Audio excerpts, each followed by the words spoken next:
Good morning, dear student, and you are most welcome to online class. Dear student,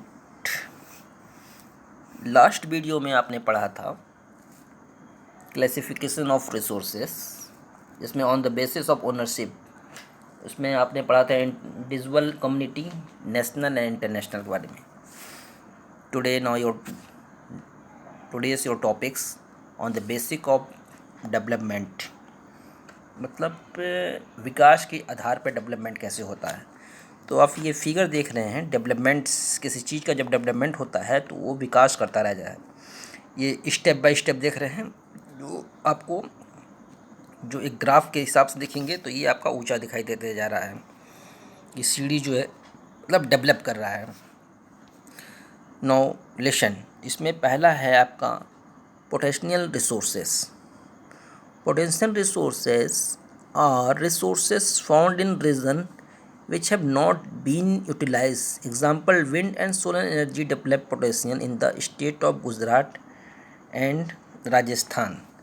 जैसे कह रहा है potential resources जो होता है, जिसको बोलते हैं संभावी संसाधन, मतलब वे संसाधन होते हैं जिनकी खोज तो हो चुकी है लेकिन उनका जो यूज़ होता है, उपयोग होता है, उसमें डेवलपमेंट की जो प्रॉपर्टी होती, संभावना होती है.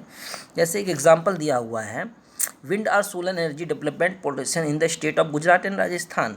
जैसे गुजरात और राजस्थान में सौर ऊर्जा और पवन ऊर्जा के विकास की अत्यधिक संभावना है, लेकिन अभी तक इनका जो डेवलपमेंट होना चाहिए, जो विकास होना चाहिए, वो नहीं हो पाया है. दूसरा है development resources. Development resources are resource that have been survived and are determined for utilization, both quantitatively and quantitatively. The development of resources depend on the technology and the level of the feasibility. Means वे संसाधन जिनका सर्वे किया जाए, सर्वे मतलब सर्वेक्षण किया जाता है. किसी एरिया में जाके आप सर्वे कीजिए कि यहाँ पे क्या है, क्या क्या टेक्नोलॉजी है, क्या क्या संभावनाएं हैं, उसी को बोलते हैं सर्वेक्षण.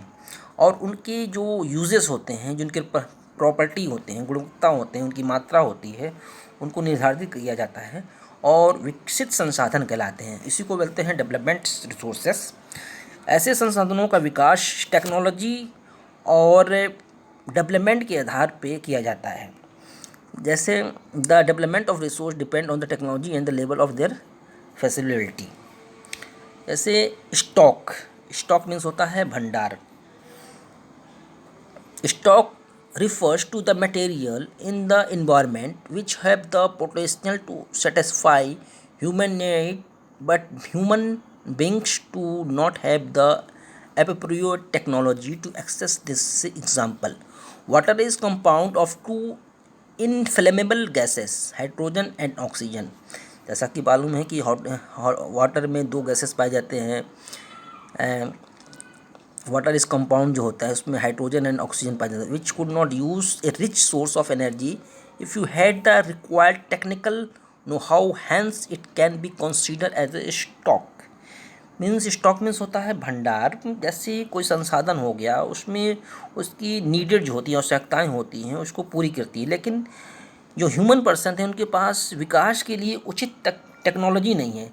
जैसे एग्जाम्पल आप देख रहे थे, जैसे जल में ऑक्सीजन तथा हाइड्रोजन दो ज्वलनशील गैस हैं, कंपाउंड हैं, यौगिक हैं, अतः यह ऊर्जा का बहुत बड़ा स्रोत है, परंतु हमारे पास इन गैसों को अलग करने का टेक्नोलॉजी नहीं है.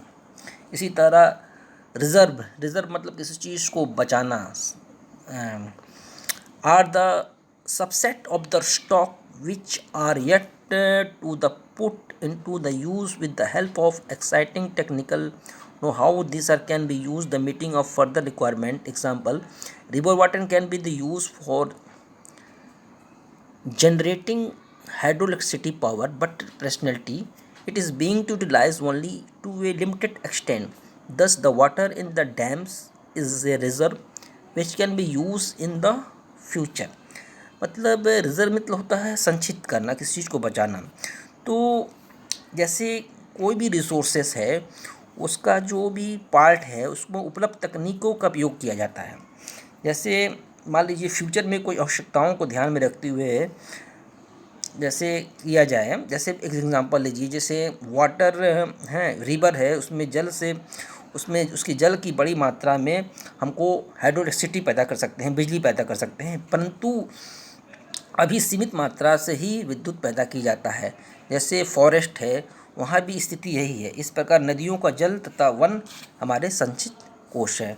जैसे फॉरेस्ट हो गए, वाटर हो गए, इसकी है टेक्निकल के द्वारा इसका हम लोग उपयोग कर सकते हैं, लेकिन ये हमारे पास लिमिटेड मात्रा में है जिसका हम लोग उपयोग करते हैं। तो ये आपके स्टॉक और रिजर्व हो गए। और फिर है next problem created by indiscriminate use of resources by man, संसाधनों का जो विकास होता है मैन के द्वारा। इसमें सबसे पहला पॉइंट है many resources got depleted, example forest. जैसे बहुत से जो हैं कुछ संसाधन हैं जो वो ख़त्म हो रहे हैं, जैसे फॉरेस्ट हो गए हैं। दूसरा है resources got accumulated in the hand of few people, the society is divided into A rich and the poor.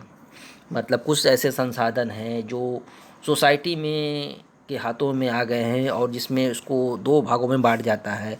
एक तरफ संसाधन अमीर वर्ग हैं, दूसरी तरफ कुछ गरीब वर्ग होते हैं। Global warming, ozone layer depletion, environment degradation are the other problem.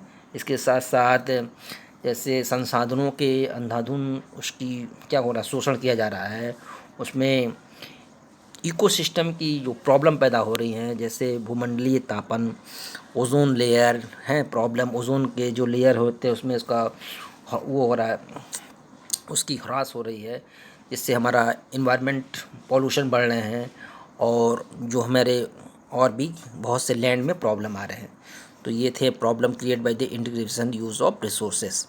तो आज आपका टॉपिक जो क्लासिफिकेशन ऑफ रिसोर्सेज चल रहे थे, जिसमें 4 पॉइंट थे, on the basis of origin, on the basis of accessibility, on the basis of ownership, on the basis of state of development, ये समाप्त हो गया। और ये सारे टॉपिक्स को आप अपने फेयर कॉपी में कंप्लीट करते जाइएगा और इसको तैयार भी करते जाइएगा। Thank you, have a nice day.